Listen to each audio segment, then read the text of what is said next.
Alam mo ba na ang mga kulelat sa classroom kadalasang nagiging matagumpay sa buhay? Naramdaman mo na ba na laging kulelat sa klase? Akala mo, lahat ay kita sa mga grado. Pero may mga kwento ng mga kulelat na ngayon ay mga matagumpay na tao. Halimbawa, si Thomas Edison na nagbigay sa atin ng ilaw, laging kulelat sa kanyang mga klase. Pero sa kanyang pagsisikap, nakahanap siya ng daan patungo sa tagumpay. Kailanman hindi naging hadlang ang mga grado sa pagtahak ng kanyang mga pangarap. Madalas, ang mga kulelat ay matiyaga at masipag. Sila ang nag-aaral na mabuti at natututo sa kanilang mga pagkakamali. Kaya huwag mawalan ng pag-asa. Tandaan, ang markang papel ay hindi ang katapusan.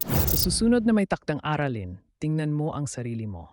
Ang pinaka-importante ay ang iyong pagsisikap at desisyon na hindi sumuko. Kaya kapag bumagsak ka, isipin mong ito ay pagkakataon para bumangon at maging mas mabuti. Lahat tayo ay may natatanging daan sa tagumpay. Kaya ikaw, bata, ano ang mga pangarap mo? Huwag matakot magkamali dahil dito nagsisimula ang tunay na